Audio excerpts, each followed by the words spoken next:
বিরতির পর স্বাগত। এখন খবর বিস্তারিত। রাজধানী খেজুর বাগানে আয়োজন করা হয় ছট পুজোর উদ্বোধন করেন সস্ত্রীক মুখ্যমন্ত্রী বিপ্লব কুমার দেব। আগরতলার খেজুর বাগানে আয়োজিত ছট পূজার উদ্বোধন করেন মুখ্যমন্ত্রী বিপ্লব কুমার দেব। প্রদীপ জ্বালিয়ে এদিন পূজার শুভ সূচনা করেন মুখ্যমন্ত্রী বিপ্লব কুমার দেব এবং ওনার সহধর্মিনী নীতি দেব এবং এলাকার বিধায়ক। যাদব মহাসভা আয়োজিত এই ছট পূজা জাঁকজমকভাবেই সম্পন্ন হয়েছে এবছর। যদিও পূজার বিভিন্ন প্রক্রিয়া এখনো চলছে। ধর্মীয় রীতি মেনে মহিলারা বিভিন্ন ফল ফসারি নিয়ে পূর্ণ স্নান করেন। পাশাপাশি সব ধর্মীয় রীতি মেনে যাদব মহাসভার লোকজন জাঁকজমকভাবেই এবছর ছট পূজার আয়োজন করেছিল। মুখ্যমন্ত্রী বিপ্লব কুমার দেব সকলকে শান্তিপূর্ণভাবে পুজো সম্পন্ন করায় ধন্যবাদ জ্ঞাপন করেন। পাশাপাশি রাজ্যের আরও অগ্রগতি সকলকে সমানভাবে এগিয়ে আসার জন্য আহ্বান জানান। যাদব মহাসভার সদস্যরাও খুশি মুখ্যমন্ত্রী বিপ্লব কুমার দেব যেভাবে তাদের ডাকে সাড়া দিয়ে এবছর পুজোর উদ্বোধন করেছে। इस छठ पर्व पर एक पॉजिटिविटी के साथ आपका जीवन बहुत सुंदर हो, अच्छा हो, परिवार में सब लोग पढ़े लिखे, अपने जीवन में खुशियां आए और सरकार जो जो काम कर रही है इसका कोई ना कोई प्रभाव आपके ऊपर जरूर आएगी। एक प्रभाव तो यही दिख रहा है और भी दिखेगा आपको।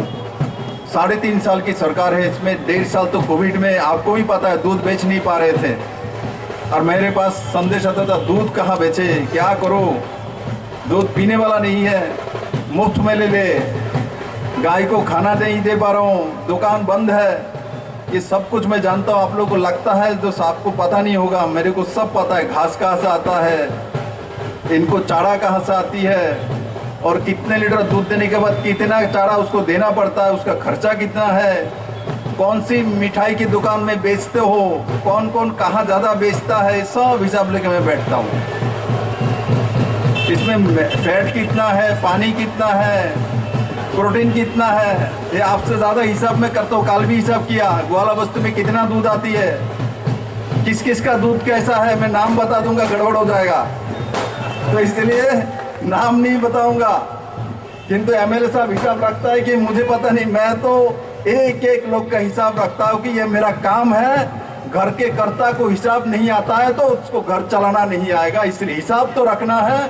कहाँ उसको पेश करना है वो उसी समय उसी पल देख के उसको पेश किया जाएगा, आपके हित में किया जाएगा, आपका अहित में नहीं करेंगे। ऐसा नरेंद्र भाई मोदी जी का भी सोच है और इस सरकार की भी सोच है। और मैं आप सभी को इस छठ पर्व के लिए बहुत बहुत बधाई देता हूं। और जो मैंने कहा आपके एरिया का डेवलपमेंट के लिए स्मार्ट सिटी में प्रोजेक्ट है, इसमें 2 रास्ता है, नहीं तो हमने एक प्लॉट बताया था, उसमें जाके आप लोग देख लो बिल्डिंग कैसा बनेगा। चलना चाहेगा वो 4 व्हील में चलना चाहेगा तो कहाँ घुसाएगा, उसके लिए रास्ता चाहिए। तो वो सब के बारे में सोचिए, हम आपके साथ हैं, सरकार भी आपके साथ है, विधायक यहाँ बैठे हुए हैं। अपने जीवन को सुंदर करिए और आपकी सुविधा अनुसार सरकार आपके साथ खड़े होगी, आप लोग भी सरकार का साथ दीजिए। अभी मैं सभी माताओं को दोबारा इस छठ पूजा के लिए बहुत बहुत बधाई देता हूँ क्योंकि आप मातृ जाति है और आप लोग इस तरीके से पूरे देश भर में, सिर्फ बिहार में उत्तर प्रदेश में ऐसा नहीं है, मेरे त्रिपुरा में भी छठ पूजा हो रहा है, पूरे देश भर में ये आज मनाया जाता है। और ये एक पॉजिटिविटी का पूजा है, अर्चना है, जो कि माँ अपने के लिए नहीं करता, दूसरे के लिए किया जाता है, परिवार के लोगों के लिए। ये भारत का स्वभाव है, खुद कुछ नहीं मांगता, दूसरे के लिए करता है। यही छठ पर्व का सबसे बड़ा जो आशीर्वाद है। और मैं दोबारा यहाँ मुझे आमंत्रित करने के लिए दिलीप दास महोदय को और इस कार्यक्रम को आयोजन करने वाले जो आयोजन करता है इन सभी को मैं दोबारा बधाई देता हूँ। जय हिंद, भारत माता की जय। ব্যুরো রিপোর্ট, খবর ত্রিপুরা। ত্রিপুরা এবং বাংলাদেশবাসীর বহুদিনের এক স্বপ্নের প্রকল্প হচ্ছে আগরতলা আখাউড়া রেলপথ। মৈত্রী বন্ধনে আবদ্ধ উভয় অংশে মানুষ তাকিয়ে আছেন কবে নাগাদ এই প্রকল্পের কাজ শেষ হবে। ঢাকাতে নিযুক্ত ভারতীয় হাইকমিশনার বিক্রম দুরাইস্বামী জানালেন, রেল সড়ক সহ উভয় দেশের অন্যান্য যত প্রকল্পগুলি দ্রুত সম্পন্ন করার বিষয়ে আগ্রহী সকলেই। ত্রিপুরা এবং বাংলাদেশবাসীর বহুদিনের এক স্বপ্নের প্রকল্প হচ্ছে আগরতলা আখাউড়া রেলপথ। মৈত্রী বন্ধনে আবদ্ধ উভয় অংশের মানুষ তাকিয়ে আছে কবে নাগাদ এই প্রকল্পের কাজ শেষ হবে। ঢাকাতে নিযুক্ত ভারতীয় হাই কমিশনার বিক্রম দুরাইস্বামী জানালেন, রেল সড়ক সহ উভয় দেশের অন্যান্য যৌথ প্রকল্পগুলি দ্রুত সম্পন্ন করার বিষয়ে আগ্রহী সকলে। আগরতলা ও আখাউড়া রেলপথ নির্মাণের কাজ দ্রুত শেষ করার কাজ চলছে। এই প্রকল্পে মোট দৈর্ঘ্য 15 kilometre. Badharghat Agartala rail station থেকে রেলপথটি বের হয়ে নিশ্চিন্তপুর সীমান্ত দিয়ে বাংলাদেশে প্রবেশ করবে। বাধারঘাট ঘনবসতিপূর্ণ এলাকা হওয়ায় আগরতলা রেল স্টেশন থেকে 3.5 কিলোমিটার রেল লাইন ফ্লাইওভার দিয়ে যাবে। এরপর সীমান্ত লাগোয়া নিশ্চিন্তপুরে একটি রেলওয়ে স্টেশন ও কন্টেনার ইয়ার্ড হবে। এজন্য বিশাল পরিমাণে জায়গা জুড়ে নির্মাণ কাজ চলছে। নিশ্চিন্তপুর রেলওয়ে স্টেশনের কাজও অনেকটাই শেষের পথে। সেই সঙ্গে ট্রেনের জন্য ট্র্যাক বসানো চলছে। ত্রিপুরার দিকে ব্রড গেজে এবং বাংলাদেশের পূর্বাঞ্চলে এখনো মিটার গেজে ট্রেন চলছে। এই বিষয়টি চিন্তা করে 2 ধরনের ট্র্যাক বসানো হচ্ছে। অপরদিকে যে অংশ এলিভেটেড করিডোরের উপর দিয়ে যাবে সেই অংশের কিছু কিছু স্থানে পিলারের কাজ ইতিমধ্যে মাথা তুলে দাঁড়িয়েছে, আর কিছু পিলারের নির্মাণ কাজ চলছে। ত্রিপুরার অংশে রেলপথ নির্মাণের দায়িত্বে ভারতীয় রেলের নির্মাণ সংস্থা ইন্ডিয়ান রেলওয়ে কনস্ট্রাকশন কোম্পানি লিমিটেডের। তারা বিভিন্ন বেসরকারি নির্মাণ সংস্থাকে কাজ ভাগ করে দিয়েছে যাতে দ্রুত কাজ শেষ করা যায়। আন্তর্জাতিক এই রুটের ট্র্যাক বসানোর কাজ পেয়েছে রাজ্যের বাহিরের সংস্থা Indian steel construction and welding limited.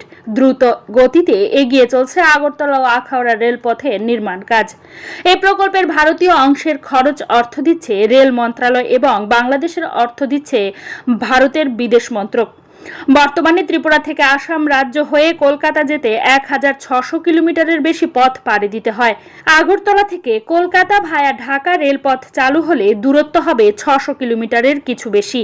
এতে কলকাতা থেকে ঢাকা পৌঁছাতে অনেক কম সময় লাগবে। ঢাকাতে নিযুক্ত ভারতীয় হাই কমিশনার বিক্রম দুরাইস্বামী মঙ্গলবার আখাউড়া সীমান্ত দিয়ে জরুরি কাজে দেশে ফিরেন। সীমান্তে উভয় দেশের সাংবাদিকদের তরফ থেকে তার কাছে জানতে চাওয়া হয় কবে নাগাদ আন্তর্জাতিক প্রকল্পের কাজ শেষ হবে। সাংবাদিকদের প্রশ্নের উত্তরে তিনি জানান, বিভিন্ন পরিস্থিতির জন্য এই প্রকল্পের কাজ কিছুদিন ধরে বন্ধ রয়েছে, তবে খুব দ্রুত তারা এই প্রকল্পটি ঘুরে দেখবেন। তারপর আবার কাজ শুরু হয়ে যাবে বলে আশা করেছেন। শুধুমাত্র রেলপথ নয়, সড়ক, সীমান্তের বেড়া সহ সব কাজ সুন্দরভাবে এবং দ্রুত শেষ করার বিষয়ে আগরতলা আখাউড়া রেলপথ নিয়ে আগ্রহী উভয় দেশের মানুষ। তাই তারা চাইছেন স্বপ্নের এই প্রকল্পটি দ্রুত বাস্তবায়ন হোক। Issues that need to be resolved between BSF and BGP. So we are facilitating the dialogue, and we hope that railway construction, land port construction, border fencing, roads for people. So basically this is common border management infrastructure and transport infrastructure. So hopefully we can get both sides to sit and clear all these issues together. Bangladesh remains our closest partner. We continue to work together. We have deepest relations, and we recognize that on both sides there are challenges that need to be addressed by the governments of both sides. So this we will work together. Thank you. The land checkposts and border buildings are stuck. We fully agree. I mean, from our point of view, and I know the Bangladesh Foreign Ministry also agrees with us that this is something we need to speed up. So whatever we can do to facilitate faster clearances of projects on the borderline would be much better for everyone. Bureau report, খবর ত্রিপুরা। বুধবার রাজ্যে আসেন জনতা দল ইউনাইটেডের 2 নেতৃত্ব। রাজ্যের জনতা দল United 2 নেতৃত্ব আসেন। একজন বিহার থেকে, অপরজন আসাম থেকে রাজ্যে আসেন। গোলাম রাসুল হিন্দি রাজ্যসভার প্রাক্তন সদস্য ছিলেন এবং জনতা দল ইউনাইটেডের জাতীয় সাধারণ সম্পাদক ছিলেন। আসামে দায়িত্ব থাকা অলোক রায় দুজনেই 2 দিনের রাজ্য সফরে রাজ্যে আসেন। 2 দিনের রাজ্যে বিভিন্ন জায়গা পরিদর্শন করে আজ দুজনেই ফিরে যান। সাংবাদিকদের মুখোমুখি হয়ে দুজনে বলেন, রাজ্যে তারা জনতা দল ইউনাইটেড দলকে সাংগঠনিক বিস্তারে এ রাজ্যে এসেছেন। আগামী দিনেও তারা কর্মসূচি নিয়ে রাজ্যে আসার কথা রয়েছে। मैं जनता दल यू जेडीयू का ऑल इंडिया जनरल सेक्रेटरी। हमारे जो बगल में बैठे हैं ये हमारी पार्टी के आसाम यूनिट के सीनियर लीडर हैं और कन्वीनर हैं आपके होल तिनसुकिया डिस्ट्रिक्ट के जोन जनता दल यू का जो काम है, जो विजन है, जो विचार है, जो विचारधारा है, वो राष्ट्रपिता बापू, जयप्रकाश, लोहिया, कर्पूरी ठाकुर और न्याय के साथ विकास, इंसाफ के साथ तरक्की, जो पूरे भारत में इस वक्त एक रोल मॉडल की हैसियत से बिहार की हमारे नेता नीतीश कुमार जी के वर्क को, काम को देखा जा रहा है। सभी जात, सभी धर्म, सभी मजहब के लोग जिस प्रेम, मोहब्बत और आपसी भाईचारे के साथ रहते, और जो एजुकेशन में बच्चियां इस वक्त देश के हर राज्यों के लिए मॉडल बन रही है, तो जो काम है सत्ता का, सरकार का, और जो शपथ लेते हैं संविधान का और सबके साथ न्याय का, तो वो मैं भी देखने आया था कि त्रिपुरा में बड़े अच्छे लोग हैं, बहुत बढ़िया लोग हैं, बड़े सज्जन लोग हैं, और ये भी तो हमारे भारत का एक पार्ट है, हमारे भारत का एक राज्य है। तो इतने दूर से आने का जो उद्देश्य है, उस उद्देश्य के पीछे जो सबसे बड़ा अहम उद्देश्य है वो ये है कि जनता दल यू ने, माननीय नीतीश कुमार जी ने जो सामाजिक सद्भाव, आपसी भाईचारा और मेल मोहब्बत के साथ जब बिहार को विकसित बिहार की पटरी पर डाल दिया है और बिहार चल पड़ा है एजुकेशन में, डेवलपमेंट में, आपके रोड में, बिजली में, पानी में, स्वास्थ्य में, एम्प्लॉयमेंट में, ये हमारा जो ব্যুরো রিপোর্ট, খবর ত্রিপুরা।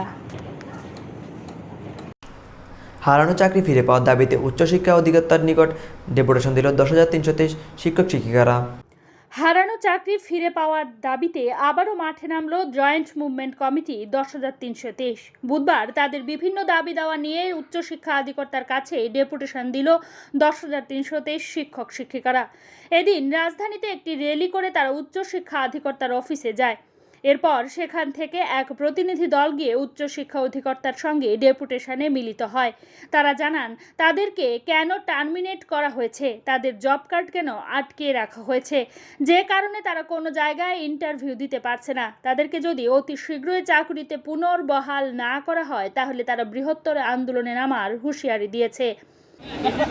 আমাদের জয়েন্ট মুভমেন্ট কমিটি এবং আমরা 10,323 সংগঠনের যৌথ উদ্যোগে আজকের এই ডেপুটেশন কর্মসূচি আমরা রবীন্দ্র ভবনে সারা রাজ্যে যে 10,323 শিক্ষক শিক্ষিকারা এখানে জমায়েত হয়ে আমরা মিছিল করে শিক্ষা দপ্তরে শিক্ষা অধিকর্তার সঙ্গে ডেপুটেশনে মিলিত হব। আমাদের দাবি, এই সময়ে আজকে সরকার প্রতিষ্ঠিত হয়েছে 4 বছর চলছে।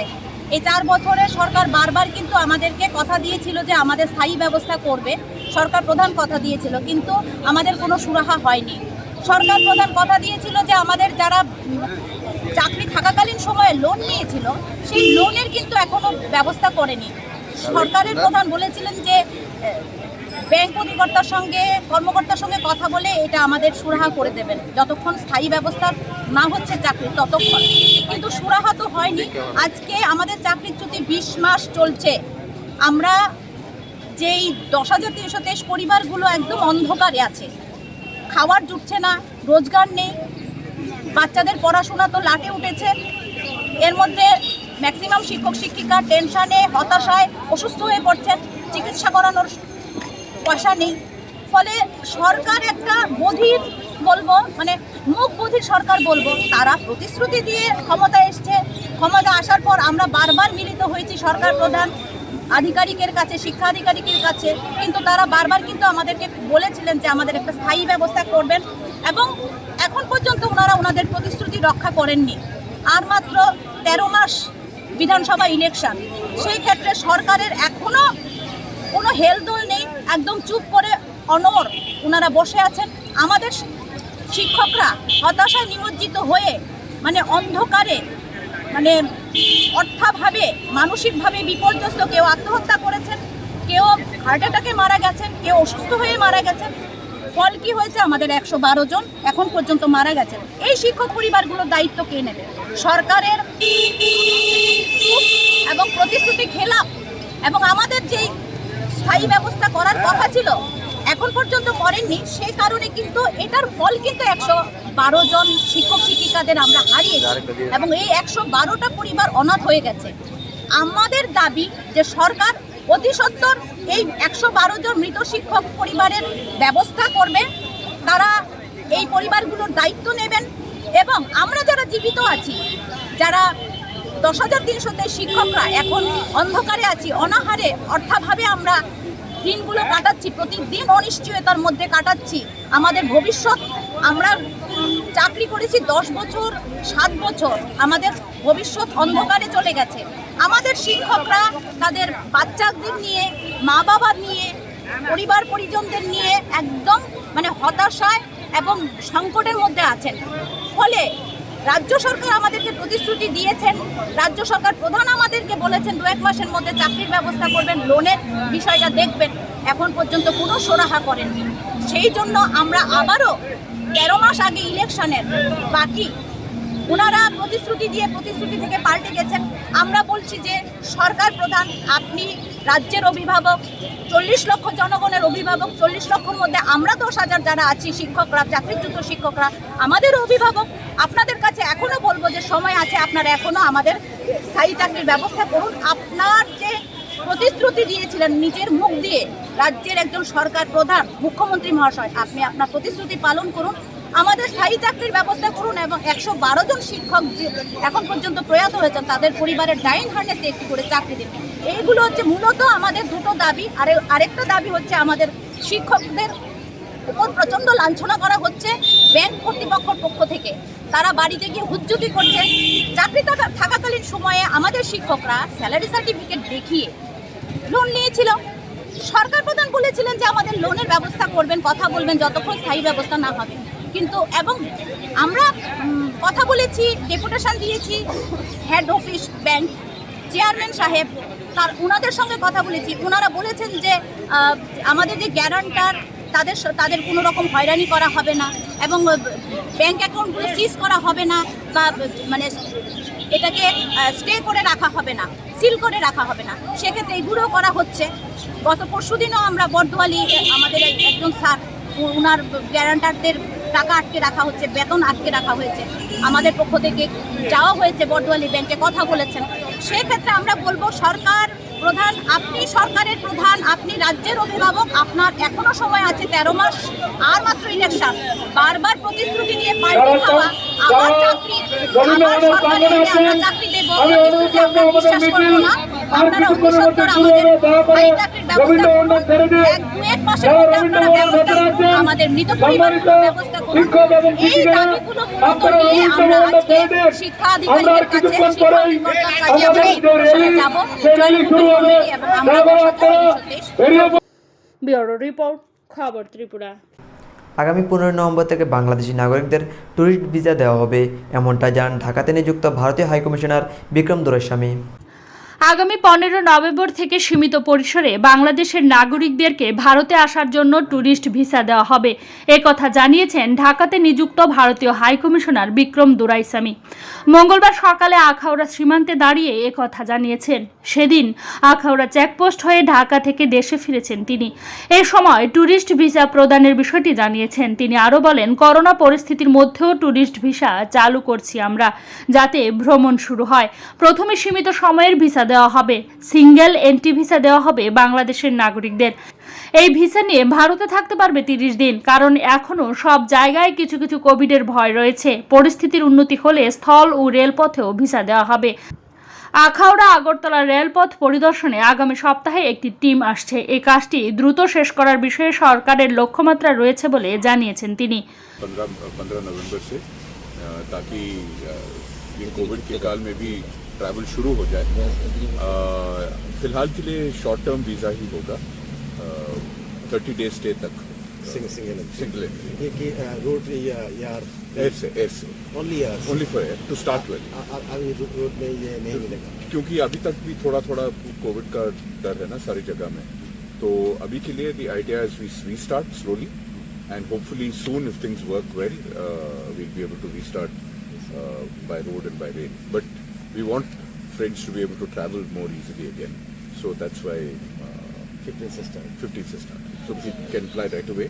We will give visas with longer validity, 120 दिन का validity देंगे, मगर उसमें आप कभी भी जा सकते हैं, but 30 day की stay के लिए 30 day issues that need to be resolved between BSF and BGP. So we are facilitating the dialogue and we hope that railway construction, land port construction, border fencing, roads for people. So basically this is common border management infrastructure and transport infrastructure. So hopefully we can get both sides to sit and clear all these issues together. Bangladesh remains our closest partner. We continue to work together. We have deepest relations, and we recognize that on both sides there are challenges that need to be addressed by the governments of both sides. So this we will work together. Thank you. The land checkposts and border buildings are stuck. We fully agree. I mean, from our point of view, and I know the Bangladesh Foreign Ministry also agrees with us that this is something we need to speed up. So whatever we can do to facilitate faster clearances of projects on the borderline would be much better for everyone. Bureau report, খবর ত্রিপুরা। এখানে গণতন্ত্র নেই, গণতন্ত্রকে এখানে হত্যা করা হয়েছে, এক সাংবাদিক সম্মেলনে এমনটাই জানালো সিআইটিইউ নেতা শঙ্কর প্রসাদ দত্ত। এখানে গণতন্ত্র নেই, গণতন্ত্রকে এখানে হত্যা করা হয়েছে।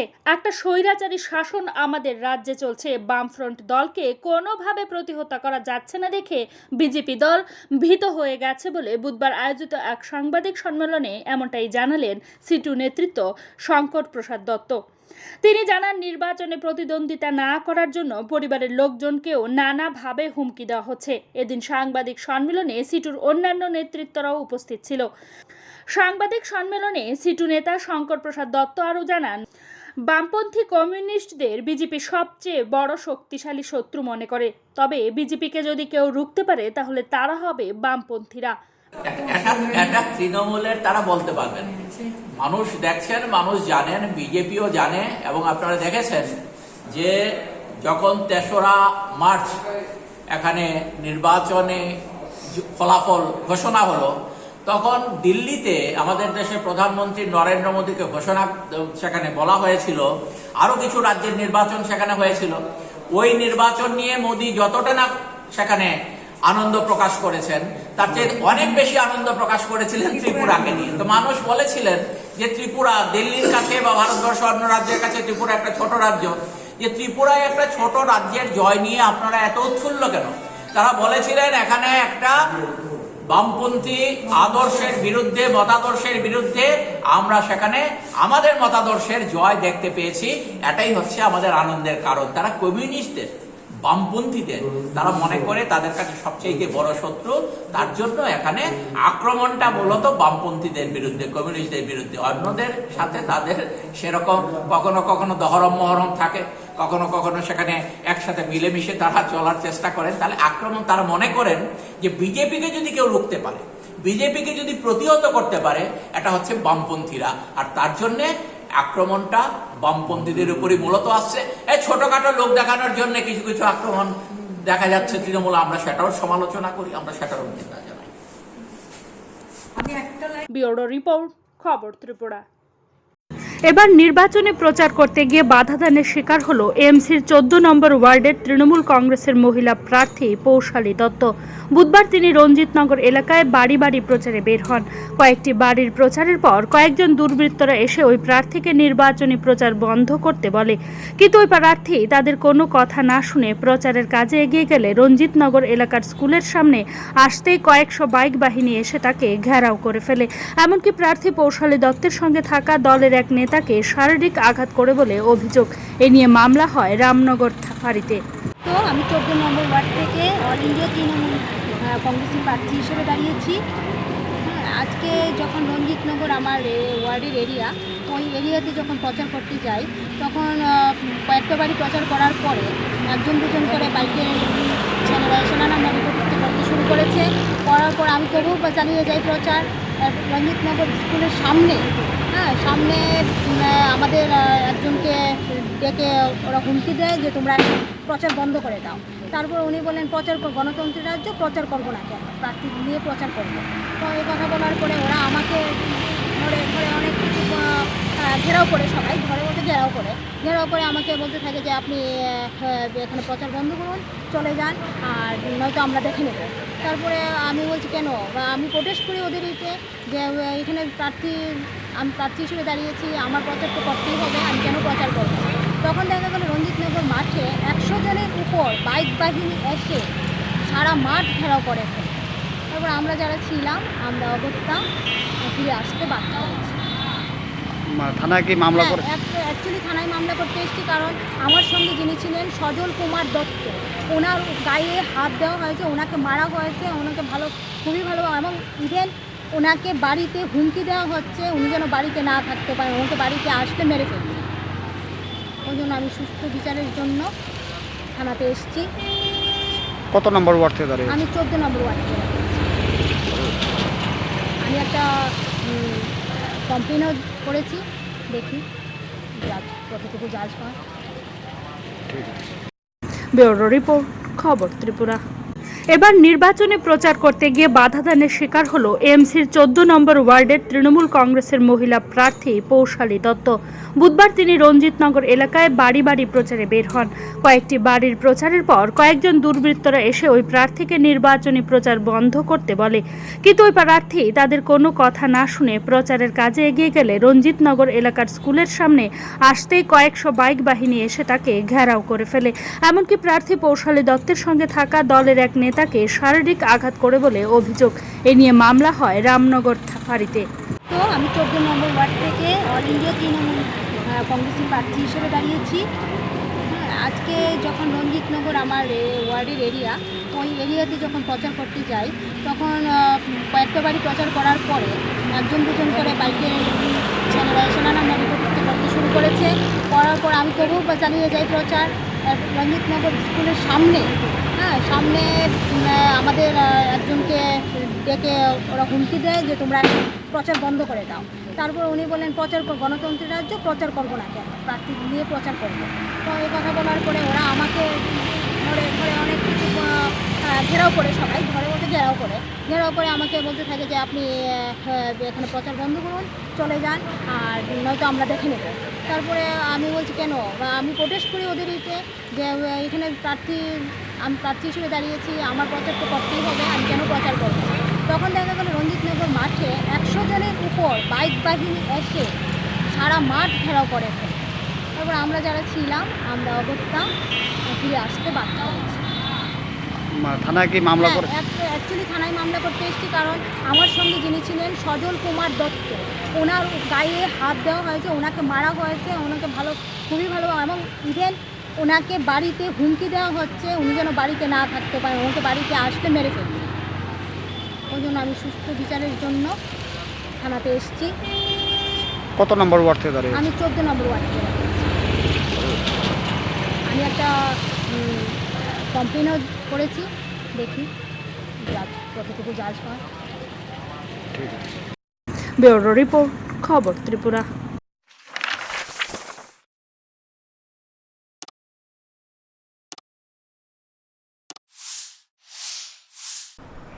দুশো স্ক্যাপ সহ 5 কেজি গাঁজা উদ্ধার করল কমলাসাগর বিএসএফের 150 নম্বর ব্যাটালিয়ন।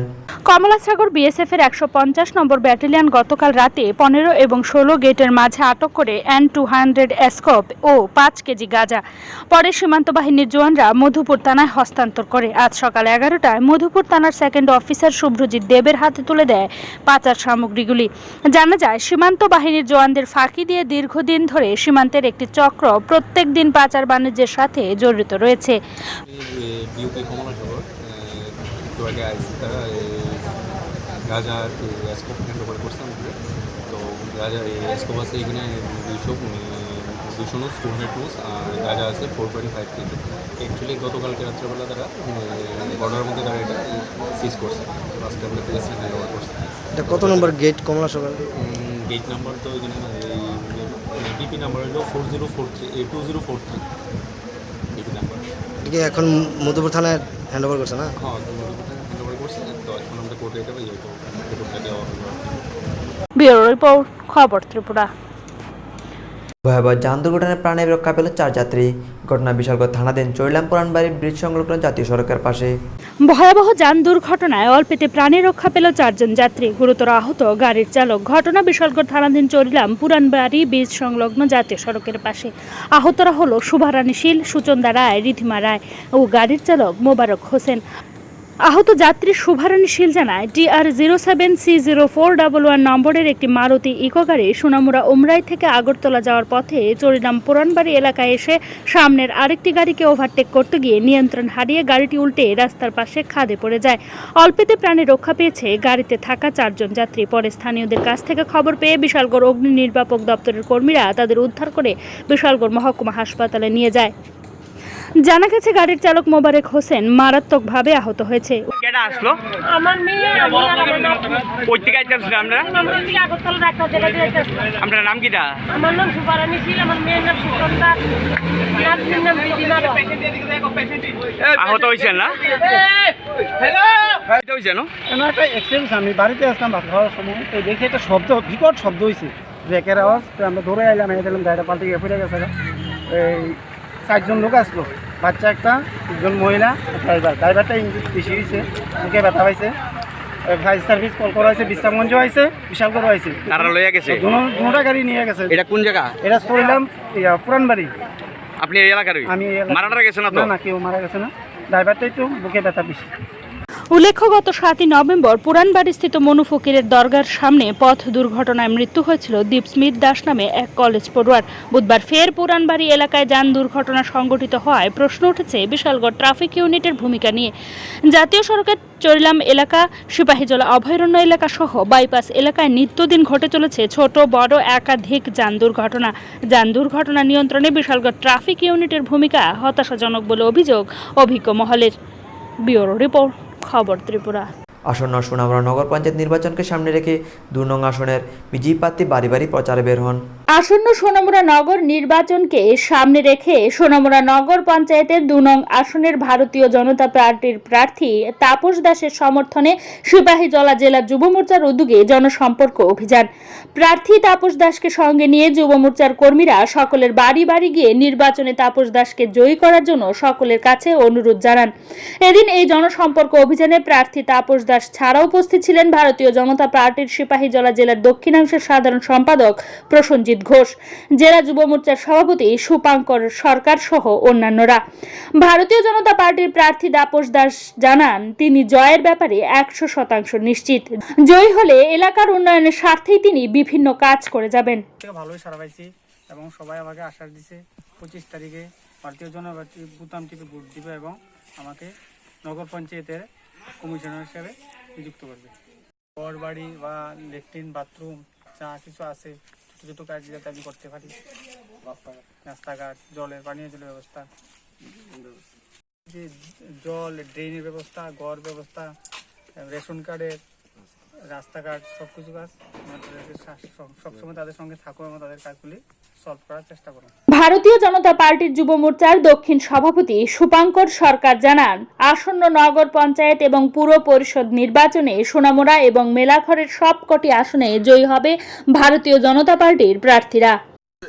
যুব মোর্চা থেকে এই সোনামুড়া নগর পঞ্চায়েতে 13টি ওয়ার্ডের মধ্যে 13টি ওয়ার্ডেই বিরোধীদেরকে জমানত জব্দ করে আমাদের প্রত্যেকটি আসনে আমাদের ক্যান্ডিডেটকে বিপুল ভোটে জয়যুক্ত করার আহ্বানে যুব মোর্চা প্রত্যেকটি ওয়ার্ডের নয় 2 নম্বর ওয়ার্ডেও আমাদের যুব মোর্চার কার্যকর্তা মণ্ডলের কার্যকর্তা ছিলেন তাপসকে ভারতীয় জনতা পার্টি মনোনীত করেছে 2 নং আসনের জন্য।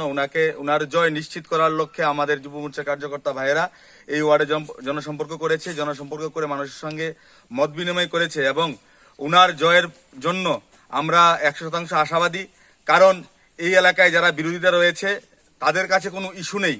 আমাদের সরকার প্রত্যেকটি স্তরের মানুষের জন্য কাজ করছে, সেখানে পানীয় জলের ব্যাপার হোক আর কোভিড পিরিয়ডে বিভিন্ন সামগ্রী রেশনিং ব্যবস্থা থেকে শুরু করে মানুষের অ্যাকাউন্টে টাকা প্রেরণ থেকে শুরু করে গ্যাসের সিলিন্ডার থেকে শুরু করে সমস্ত ক্ষেত্রেই আমাদের সরকার কাজ করেছে এবং আমাদের এই এলাকার কার্যকর্তারাও এই এলাকার মানুষের জন্য দায়িত্ব নিয়েছে। ফ্রি ভ্যাকসিনের ক্ষেত্রে আমাদের কার্যকর্তারা মানুষের বাড়ি বাড়ি গিয়েছে। Bureau report. আসন্ন বিলোনিয়া পুর পরিষদ নির্বাচনকে কেন্দ্র করে ৩ নং ওয়ার্ডে বিজেপি প্রার্থী বাড়ি বাড়ি প্রচারে বের হন। বিলোনিয়া শহরের সার্বিক উন্নয়নের স্বার্থে আসন্ন বিলোনিয়া পুর পরিষদ নির্বাচনে ৩ নং ওয়ার্ডের ভারতীয় জনতা পার্টির মনোনীত প্রার্থী ধ্রুব প্রসাদ মজুমদারকে বিপুল ভোটে জয়ী করার লক্ষ্যে বাড়ি বাড়ি প্রচার অভিযানে নামলেন বিলোনিয়ার প্রাক্তন বিধায়ক অমল মল্লিক সহ বিলোনিয়ার মণ্ডল সদস্যরা। বুধবার সকালে বিলোনিয়া পৌর পরিষদের ৩ নং ওয়ার্ড এলাকায় বাড়ি বাড়ি বিজেপির জনসম্পর্কের মাধ্যমে প্রচার অভিযান সংগঠিত করা হয়। প্রচার অভিযানে ৩ নং ওয়ার্ডের বিজেপি মনোনীত প্রার্থী ধ্রুব প্রসাদ মজুমদারের সাথে ছিলেন বিলোনিয়ার প্রাক্তন বিধায়ক অমল মল্লিক এবং পঞ্চায়েত সমিতির সদস্য নিতাই চরণ মজুমদার সহ বিলোনিয়ার বিভিন্ন কার্যকর্তারা। বিরোধী দলগুলো এখনও প্রচারে না নামলেও পুর পরিষদ নির্বাচনের দিনক্ষণ ঘোষণা হতেই বিজেপির নেতৃত্বরা জোর কদমে মাঠে নেমে পড়েছে প্রচার অভিযান চালিয়ে। প্রার্থী নিজেই মানুষের কাছ থেকে তাদের সুবিধা অসুবিধার কথাগুলো শুনেন। গোটা রাজ্যের সাথে তাল মিলিয়ে বিলোনিয়া পৌর পরিষদ এলাকায়ও নানান কর্মসূচি হাতে নিচ্ছেন ওয়ার্ড এলাকার বিভিন্ন বিজেপি নেতৃবৃন্দরা। যেমনটা আজ বিলোনিয়া পৌর পরিষদের ৩ নং ওয়ার্ডের বিজেপি মনোনীত প্রার্থী ধ্রুব প্রসাদ মজুমদারের সমর্থনে বাড়ি বাড়ি আন্তরিক জনসম্পর্কের মাধ্যমে প্রচার অভিযান করা হয়। অভিযানকালে মানুষের কাছ থেকে ব্যাপক হারে সাড়া পাচ্ছেন বলে জানালেন ওয়ার্ড প্রার্থী ধ্রুব প্রসাদ মজুমদার। আমরা আসন্ন পৌর পরিষদ নির্বাচনে ভারতীয় জনতা দলের পক্ষ থেকে ৩ নম্বর ওয়ার্ডের ভারতীয় জনতা পার্টির প্রার্থী ধ্রুব প্রসাদ মজুমদারের সমর্থনে আজকে বাড়ি বাড়ি প্রচারে বেরিয়েছি সবাই।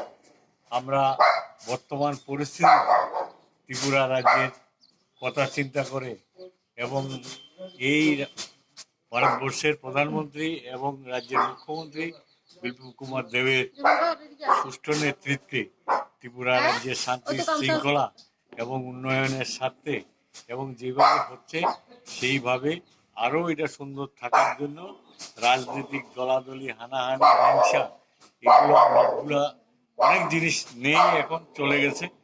বিগত দিনে যেটা ছিল সেটা এখন ব্যুরো রিপোর্ট, খবর ত্রিপুরা। আসন্ন পুর নির্বাচনকে কেন্দ্র করে বুধবার বাড়ি বাড়ি নির্বাচনী প্রচারে যান এএমসির ২১ নং ওয়ার্ডের কংগ্রেস প্রার্থী অঞ্জন সাহা। দরজায় কড়া নাড়ছে আগরতলা পুর নিগম নির্বাচন, আর এই নির্বাচনকে কেন্দ্র করে বিভিন্ন দলের প্রার্থীদের প্রচার চলছে জোর কদমে। তা বিরোধী দল থেকে শুরু করে শাসক দল বা অন্যান্য যে কোনো দলই। প্রার্থীদের একটাই লক্ষ্য, নির্বাচনে জয়লাভ করা, আর লক্ষ্য নিয়েই প্রার্থীরা এখন মাঠ ঘাট চষে বেড়াচ্ছেন। প্রতিদিনই তারা বাড়ি বাড়ি প্রচারে যাচ্ছেন। বুধবার বাড়ি বাড়ি প্রচারে গেলেন এএমসির ২১ নম্বর ওয়ার্ডের কংগ্রেস মনোনীত প্রার্থী অঞ্জন সাহা। তার সঙ্গে ছিলেন দলের কর্মী সমর্থকরা। এদিন বাড়ি বাড়ি গিয়ে তিনি ভোটারদের কাছে ভোট ভিক্ষা চান। ক্ষমতায় এলে তিনি জনগণের হয়ে কাজ করবেন বলে আশ্বাস দেন। আমি ৯ নম্বর বনবলী বিধানসভা অন্তর্গত ২১ নম্বর ওয়ার্ড থেকে কংগ্রেসের প্রার্থী হিসাবে মনোনীত প্রার্থী হিসাবে দাঁড় করিয়েছি। আমি সবাই আজকে থেকে সবাই ডোরে যাওয়ার গণদেবতার কাছে আশীর্বাদ নিতে যাচ্ছি এবং আমি রেসপন্স পাচ্ছি এবং আমি অনেক অভিযোগ শুনতে পাচ্ছি। গণদেবতারা বলছে আমাকে গণদেবতা আশীর্বাদ করলে আমি যতটুকু সম্ভব এবং আমি ওদের আশা আকাঙ্ক্ষা পূরণ করার জন্য যথাসাধ্য আমি চেষ্টা করব। আমার নাম অঞ্জন শাহ, ২১ নম্বর ওয়ার্ডের কংগ্রেসের প্রার্থী হিসাবে সবাইকে কংগ্রেসের আর্চেন্টে ভোট দেওয়ার জন্য আহ্বান রাখছি। এখন প্রার্থীর একটাই লক্ষ্য, নির্বাচনে জয়লাভ, আর সেই লক্ষ্যেই তারা এখন দিনরাত প্রচার করে চলছেন। ব্যুরো রিপোর্ট, খবর ত্রিপুরা। আগরতলা পৌর নির্বাচনকে কেন্দ্র করে এএমসির ১৯ নম্বর ওয়ার্ডে বাড়ি বাড়ি প্রচারে যান সিপিআইএম মহিলা প্রার্থী। আগামী ২৫শে নভেম্বর আগরতলা পৌর নিগম নির্বাচন অনুষ্ঠিত হবে। তাই এখন এই নির্বাচনকে সামনে রেখে বিভিন্ন রাজনৈতিক দলের প্রার্থীরা মাঠে নেমে পড়েছে জয়ের তকমা মাথায় তুলে নিতে। প্রতিদিনের মতো বুধবারও বাড়ি বাড়ি প্রচারে গেলেন এএমসির ১৯ নম্বর ওয়ার্ডের সিপিএম মহিলা প্রার্থী। তিনি এদিন নিজ এলাকায় বাড়ি বাড়ি প্রচারে গিয়ে ভোট ভিক্ষা চান গণদেবতাদের কাছে। দলমত নির্বিশেষে উন্নয়নের নিরিখে তিনি বামফ্রন্টকে ভোট দেওয়ার জন্য গণদেবতাদের কাছে ভোট ভিক্ষা চান। ক্ষমতায় এসে জনগণের হয়ে কাজ করবেন বলে সকলকে আশ্বস্ত করেন এই বামফ্রন্ট প্রার্থী। এখন দেখার বিষয় কী রায় দেয় গণদেবতারা। দেখুন, আমরা তো ডোর টু ডোর প্রায় অনেক দিন হলো, আজকে 4-5 দিনের উপর হলো ডোর টু ডোর আমরা শুরু করলাম। তো আমার এলাকায় আমি যেখানেই যাচ্ছি সেখানে আমি প্রচুর পরিমাণে মানুষের সহযোগিতা পাচ্ছি এবং মানুষের ভালোবাসা এবং আশীর্বাদ পাচ্ছি। এবং আমার এলাকার মানুষের প্রত্যেকটা মানুষ, প্রত্যেকটা পরিবারের কাছে আমি কখনোই তাদেরকে বলিনি যে আমাকে মানে এই জিনিসটা বলার আমার প্রয়োজন হয়নি যে আমাকে কাছে হাতে যা কারো কাছে নিয়ে ভোট দিন। মানুষ নিজ থেকে আগ বাড়িয়ে এসে আমাকে বলছে যে আমরা অপূর্বাকে চিনি, অপূর্বাকে ভালোবাসি, কাজের নিয়ে আমরা তোমাকে ভোট দেবো। এবং মানুষ নিজ থেকে এসে আমাকে সহযোগিতা করছে এবং কেউ কেউ বাড়িতে এসে প্রত্যেকটা দিন আমার এমন নেই যে আমার বাড়িতে কেউ না কেউ প্রত্যেক দিন আসছে এবং বলছে আমাকে সাহস করে এগিয়ে যেতে, আমি যাতে কিছুতে যাতে পিছপা না হই। এবং মানুষের এই সহযোগিতার ফলেই কিন্তু আমি এখনও মধ্যে স্টিল দাঁড়িয়ে আছি এবং মানুষের পাশে আছি। আগামী দিনেও মানুষের পাশে থাকবো এবং যে কোনো পরিস্থিতিতে মানুষের পাশে। ব্যুরো রিপোর্ট, খবর ত্রিপুরা। আসন্ন পৌর ভোটকে সামনে রেখে এএমসির ২১ নং ওয়ার্ডে বাড়ি বাড়ি প্রচারে যান তৃণমূল কংগ্রেস প্রার্থী। নির্বাচন যতই এগিয়ে আসছে, নির্বাচনী প্রচারও ততটা জোরালো হচ্ছে বিভিন্ন রাজনৈতিক দলের, সেটা রাজ্যের বিভিন্ন দলের। প্রতিদিন সকাল থেকে শুরু হয়ে রাত পর্যন্ত চলছে এই প্রচার অভিযান। বিভিন্ন রাজনৈতিক দলের সঙ্গে সমান তালে পা মিলিয়ে প্রচার করে চলছে তৃণমূল কংগ্রেসও। বুধবার সকালে প্রচারে বেরোলেন এএমসি ২১ নম্বর ওয়ার্ডের তৃণমূল কংগ্রেস প্রার্থী। সেদিন প্রার্থীর সঙ্গে ছিলেন দলের সাংসদ সুস্মিতা দেব, দলের রাজ্য কনভেনার সুবল ভৌমিক সহ অন্যান্য নেতা নেত্রীরা। রাজ্যে কোনো উন্নয়ন হয়নি, শুধু স্মার্ট সিটির একটা ব্যানার লাগিয়ে দেওয়া হয়েছে, আর কিছুই হয়নি। সেক্ষেত্রে তৃণমূল কংগ্রেস কাজ করবে বলে আশ্বস্ত করলেন সাংসদ সুস্মিতা দেব। আজকে আমরা তৃণমূল কংগ্রেসের প্রার্থীর সঙ্গে ২১ নম্বর ওয়ার্ডে ডোর টু ডোর যাচ্ছি এবং জনসাধারণের সঙ্গে দেখা করে সাক্ষাৎ করে সমর্থনের আবেদন রাখছি এবং জনসাধারণ পরিবর্তন চাইছে, একটা নতুনত্ব চাইছে।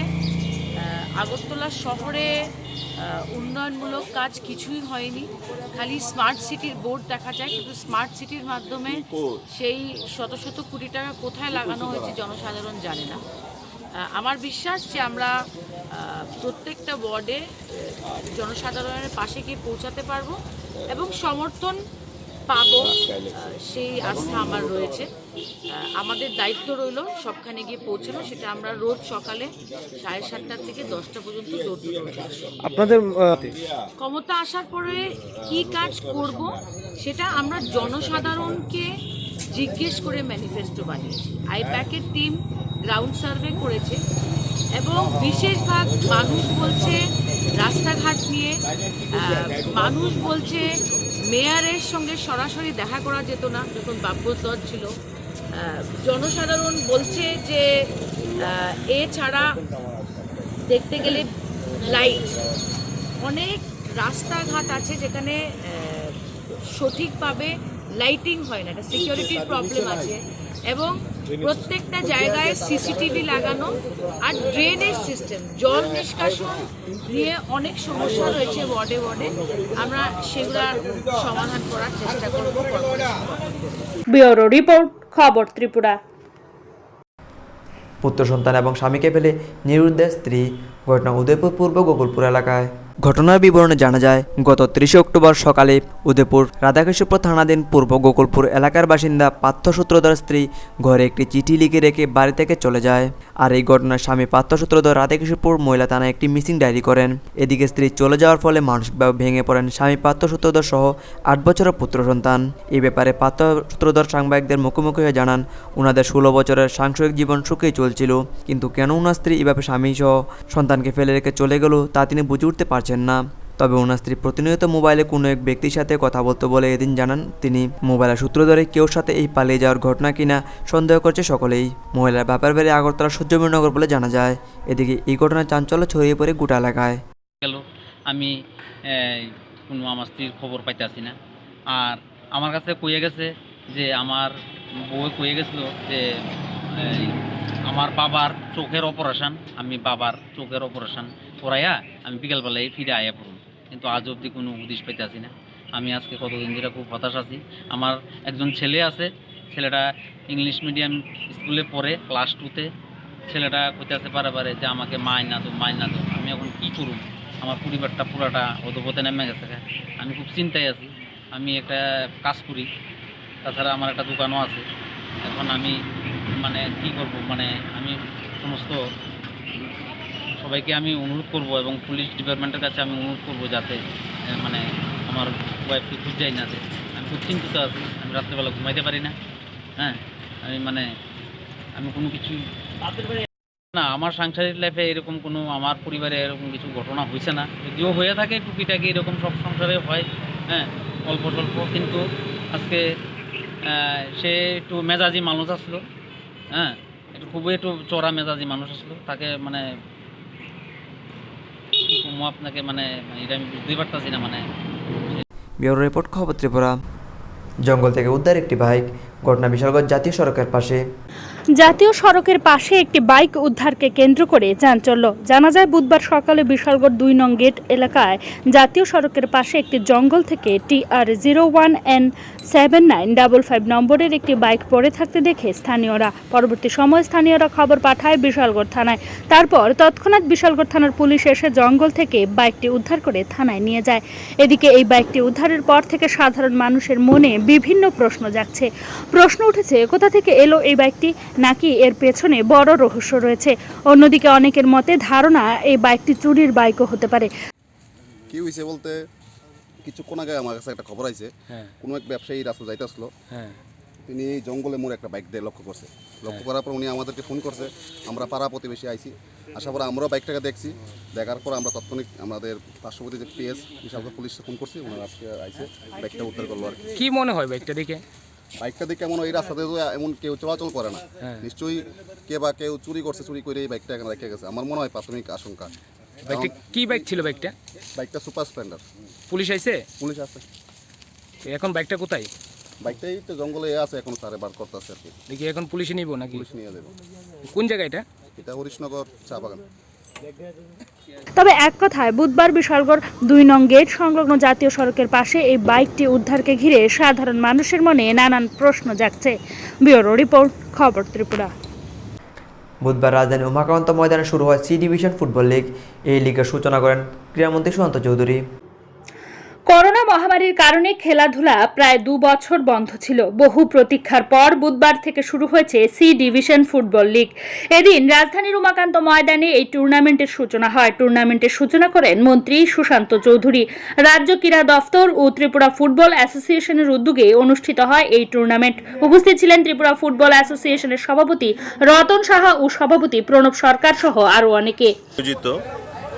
সি ডিভিশন যে ফুটবল লিগ আজ থেকে শুরু হচ্ছে। কোভিড প্যান্ডেমিকের কারণে আমাদের দীর্ঘ প্রায় 2 বছর খেলাধুলা বন্ধ ছিল। তো স্বাভাবিকভাবেই আমরা মাঠের পরিচর্যা এবং খেলাধুলাকে এগিয়ে নিয়ে যাওয়ার জন্য যে প্রয়োজনীয়তা ছিল সেটা আমরা ঠিকভাবে করতে পারিনি। কিন্তু রাজ্যের ক্রীড়া দপ্তর এবং ত্রিপুরা ফুটবল অ্যাসোসিয়েশন যৌথভাবে আমরা আজ থেকে সেই টুর্নামেন্টের শুভ সূচনা করছি। খেলাধুলার মানকে উন্নত করার জন্যে রাজ্য সরকার এবং রাজ্যের মাননীয় মুখ্যমন্ত্রী যথেষ্ট প্রয়াস চালিয়ে যাচ্ছেন।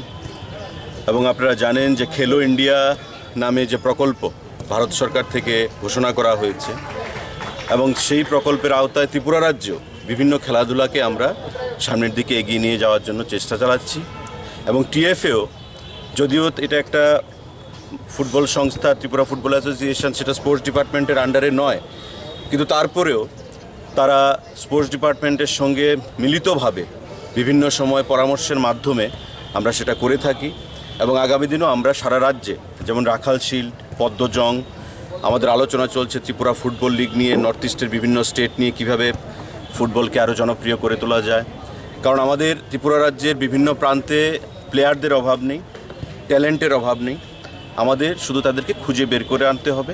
আমাদের উমাকান্ত মাঠের গ্যালারি জন্য আমরা DPR বানিয়েছি, কেন্দ্রীয় সরকারের ক্রীড়ামন্ত্রীর সঙ্গে কথা হয়েছে, সমস্ত ধরনের সহযোগিতা আমাদেরকে করা হবে। এবং নতুন একটা পরিকাঠামো, নতুন আঙ্গিকে ত্রিপুরা রাজ্যের খেলাধুলাকে আমরা সামনের দিকে এগিয়ে নিয়ে যাব এবং নতুন নতুন প্লেয়ার বিভিন্ন সেগমেন্টে আমরা তুলে ধরতে চাইছি। আপনাদের সকলের সহযোগিতা চাই। আজকে যে খেলা আপনার শুরু করতে চলেছি, হয়তো আমি এসে প্রণবদাকে বলছিলাম যে এই উমাকান্ত মাঠে একসময় তিল ধারণের জায়গা থাকতো না, রাখালশীল বা বিভিন্ন সময় আমরা যখন খেলাগুলো দেখতাম।